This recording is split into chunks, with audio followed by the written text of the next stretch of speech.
राधे राधे प्यारे भक्तों, क्या आप जानते हैं कि जब आपकी जिंदगी में अच्छा समय आने वाला होता है तो उससे पहले ब्रह्मांड आपको कुछ संकेत देता है।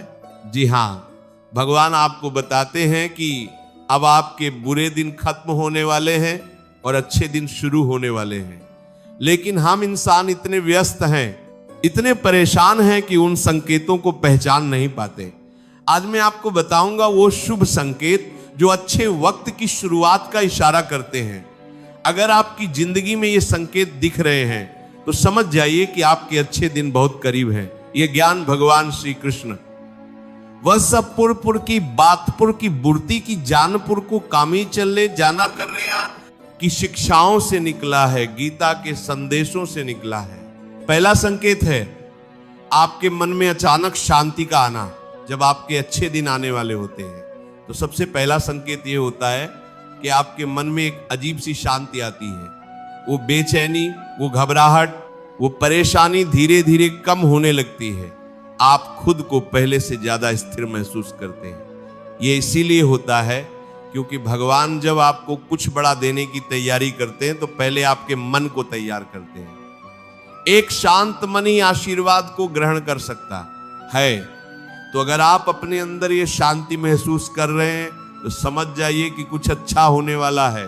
दूसरा संकेत है गलत लोगों का आपकी जिंदगी से अपने आप निकल जाना। जब आपका अच्छा वक्त आने वाला होता है तो जो लोग आपके लिए सही नहीं हैं, जो आपकी ऊर्जा खींचते हैं, जो आपको नीचे खींचते हैं, वो धीरे धीरे आपकी जिंदगी से दूर होने लगते हैं।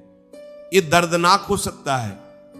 आपको लग सकता है कि सब छोड़कर जा रहे हैं, लेकिन समझिए कि ये भगवान की कृपा है। वो आपकी जिंदगी को साफ कर रहे हैं। वो उन लोगों को हटा रहे हैं जो आपकी सफलता में बाधा बनेंगे। जब पुराने लोग जाते हैं तो नए और बेहतर लोगों के लिए जगह बनती है। तीसरा संकेत है छोटी छोटी खुशियों का मिलना। जब बड़ी खुशी आने वाली होती है तो उससे पहले छोटी छोटी खुशियां आने लगती हैं। आपको अचानक किसी पुराने दोस्त का फोन आता है, आपको सड़क पर कोई अच्छी खबर मिलती है, आपका पसंदीदा गाना रेडियो पर बज जाता है, किसी से अच्छी बातचीत हो जाती है। ये सब छोटे छोटे संकेत हैं कि ब्रह्मांड आपकी तरफ मुस्कुरा रहा है। इन छोटी खुशियों को नजरअंदाज मत कीजिए, ये बड़ी खुशी के दूत हैं। चौथा संकेत है आपके अंदर नई ऊर्जा का आना। जब अच्छे दिन आने वाले होते हैं तो आप अपने अंदर एक नया जोश, नई ऊर्जा महसूस करते हैं। आपको लगता है कि अब मैं कुछ भी कर सकता हूं। जो काम पहले मुश्किल लगते थे अब आसान लगने लगते हैं। आप सुबह उठते हैं तो खुद को ताजा महसूस करते हैं। ये ऊर्जा ब्रह्मांड से आ रही होती है। ये आपको तैयार कर रही होती है आने वाले अच्छे समय के लिए। जब आप सकारात्मक होते हैं तो सकारात्मक चीजें आपकी ओर खिंची चली आती हैं। पांचवा संकेत है अचानक रास्ते खुलने लगना। जो दरवाजे सालों से बंद थे वो अचानक खुलने लगते हैं। जिन लोगों से बात नहीं हो रही थी वो अचानक मदद करने आ जाते हैं। जो काम नामुमकिन लग रहा था वो अचानक संभव होने लगता है। आपको अवसर मिलने लगते हैं, लोग आपसे संपर्क करने लगते हैं। ये कोई संयोग नहीं है, ये भगवान का इशारा है कि अब आपका समय आ गया है। जब रास्ते खुलने लगे तो समझ जाइए कि आप सही दिशा में जा रहे हैं। अब मैं आपको एक पौराणिक कहानी सुनाता हूं जो इन संकेतों को और स्पष्ट करेगी। ये कहानी है भगवान श्री राम के वनवास की। जब राम 14 साल का वनवास काट रहे थे तो सबसे कठिन समय वो था जब सीता का अपहरण हो गया। राम बहुत दुखी थे, परेशान थे, लेकिन उससे ठीक पहले कुछ शुभ संकेत मिलने शुरू हुए थे। पहला संकेत था हनुमान जी का मिलना। जब राम और लक्ष्मण सीता को खोज रहे थे तब उन्हें हनुमान जी मिले। हनुमान जी ने उन्हें सुग्रीव से मिलवाया। ये पहला संकेत था कि अब राम के जीवन में बदलाव आने वाला है। जब आपके जीवन में सही लोग आने लगे जो आपकी मदद करना चाहते हैं तो समझ जाइए कि अच्छा समय करीब है। दूसरा संकेत था सुग्रीव से मित्रता। सुग्रीव भी मुश्किल में थे। उनका भाई बाली ने उन्हें राज्य से निकाल दिया था। राम ने सुग्रीव की मदद की और बाली को मारा। बदले में सुग्रीव ने राम को वानर सेना दी। ये दूसरा संकेत था।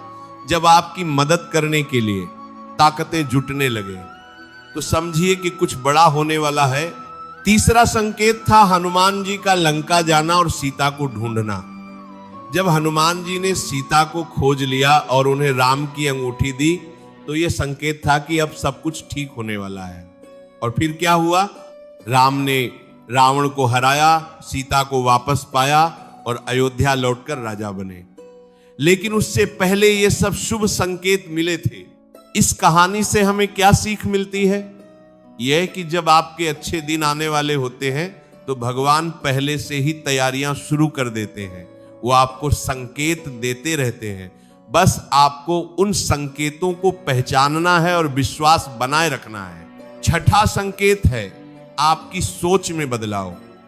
जब अच्छा समय आने वाला होता है तो आप खुद को पहले से अलग सोचते हुए पाते हैं। आप ज्यादा समझदारी से फैसले लेने लगते हैं, आप ज्यादा जिम्मेदार बनते हैं, आप पुरानी गलतियों से सीखते हैं, आपकी प्राथमिकताएं बदल जाती हैं। जो चीजें पहले महत्वपूर्ण लगती थीं अब नहीं लगती, और जो चीजें पहले महत्वपूर्ण नहीं लगती थीं अब लगने लगती हैं। यह आपकी आंतरिक वृद्धि का संकेत है। और जब आप अंदर से बदलते हैं तो बाहर की दुनिया भी बदल जाती है। सातवां संकेत है पुरानी चीजों से मोह टूटना। जब नया अध्याय शुरू होने वाला होता है तो पुराना अध्याय समाप्त होना जरूरी है। आप पाएंगे कि जिन चीजों, आदतों या लोगों के प्रति आपका लगाव था वो धीरे धीरे कम होने लगता है। ये दुखद लग सकता है, लेकिन ये जरूरी है। पुराने को छोड़े बिना नया नहीं आ सकता। ये प्रकृति का नियम है।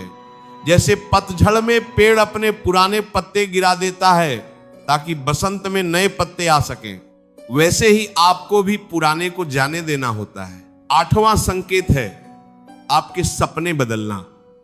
जब आपका जीवन बदलने वाला होता है तो आपके सपने भी बदलने लगते हैं। आप ज्यादा स्पष्ट सपने देखने लगते हैं, आपको संकेत मिलने लगते हैं। कई बार तो आपको ऐसे सपने आते हैं जो आपको भविष्य की झलक दिखाते हैं। ये आपके अवचेतन मन का तरीका है आपसे बात करने का। ये बता रहा है कि क्या आने वाला है। इन संकेतों पर ध्यान दीजिए। नौवां संकेत है आपका भगवान से जुड़ाव बढ़ना।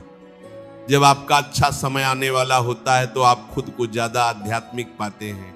आप प्रार्थना करने लगते हैं, मंदिर जाने लगते हैं, गीता पढ़ने लगते हैं, भगवान कृष्ण के बारे में सोचने लगते हैं। ये इसलिए होता है क्योंकि भगवान आपको अपने करीब बुला रहे हैं। वो आपको तैयार कर रहे हैं अपना आशीर्वाद देने के लिए।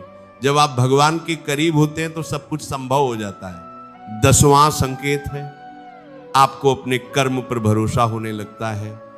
गीता में कहा गया है कर्मण्येवाधिकारस्ते मा फलेषु कदाचन, यानी तुम्हारा अधिकार केवल कर्म पर है, फल पर नहीं। जब अच्छा समय आने वाला होता है तो आप ये समझने लगते हैं, आप फल की चिंता छोड़कर सिर्फ अपने कर्म पर ध्यान देने लगते हैं। और यही वो समय होता है जब चमत्कार होते हैं, क्योंकि जब आप फल की चिंता नहीं करते तब सबसे अच्छे फल मिलते हैं। 11वां संकेत है आपके चारों ओर सकारात्मकता का आना। जब अच्छा वक्त आने वाला होता है तो आपके आसपास का माहौल बदलने लगता है। लोग आपसे अच्छे से बात करने लगते हैं, आपको अच्छी खबरें मिलने लगती हैं, अच्छी चीजें होने लगती हैं। ये सब इसलिए होता है क्योंकि आपकी ऊर्जा बदल रही होती है। और जब आपकी ऊर्जा सकारात्मक होती है तो सकारात्मक चीजें आपकी ओर खींची चली आती हैं। 12वां संकेत है आपको धैर्य मिलने लगता है। ये बहुत महत्वपूर्ण संकेत है। जब आपका अच्छा समय करीब होता है तो आपके अंदर धैर्य आने लगता है। आप समझने लगते हैं कि सब कुछ अपने समय पर होगा। आप जल्दबाजी करना बंद कर देते हैं। आप शांत होकर प्रतीक्षा करने लगते हैं।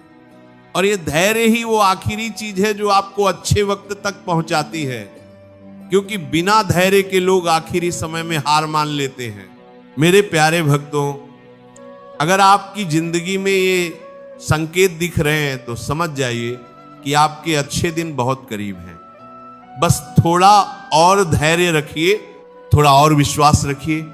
भगवान आपके लिए कुछ बहुत अच्छा तैयार कर रहे हैं। वो आपको पहले से ही संकेत दे रहे हैं, बस आपको उन संकेतों को पहचानना है और अपना कर्म करते रहना है। हार मत मानिए, टूटिए मत, क्योंकि जब सुबह सबसे करीब होती है तो रात सबसे गहरी होती है। आपकी सुबह आने वाली है, भगवान श्री कृष्ण का आशीर्वाद आप पर है, बस विश्वास बनाए रखिए। तो प्यारे भक्तों, अगर ये वीडियो आपको अच्छा लगा हो, अगर आपकी जिंदगी में ये शुभ संकेत दिख रहे हैं, तो कृपया कमेंट में राधे राधे जरूर लिखें। आपका ये राधे राधे न सिर्फ मुझे प्रेरणा देगा, बल्कि भगवान कृष्ण का आशीर्वाद भी आप पर बरसेगा। और हाँ, इस चैनल को सब्सक्राइब करना बिल्कुल मत भूलिए, क्योंकि मैं ऐसे ही जीवन बदलने वाले, उम्मीद देने वाले, प्रेरणादायक संदेश लेकर आता रहता हूं। आपका सब्सक्राइब मुझे और बेहतर कंटेंट बनाने के लिए प्रेरित करता है। इस वीडियो को अपने उन दोस्तों और परिवार के सदस्यों के साथ जरूर शेयर कीजिए जो मुश्किल समय से गुजर रहे हैं। हो सकता है यह संदेश उन्हें उम्मीद दे, उन्हें विश्वास दे कि उनके भी अच्छे दिन आने वाले हैं। याद रखिए, अच्छा वक्त आने से पहले ये शुभ संकेत जरूर मिलते हैं, बस आपको उन्हें पहचानना है। भगवान कृष्ण आपके अच्छे दिन जल्द लाएं, आपको शक्ति दें, धैर्य दें।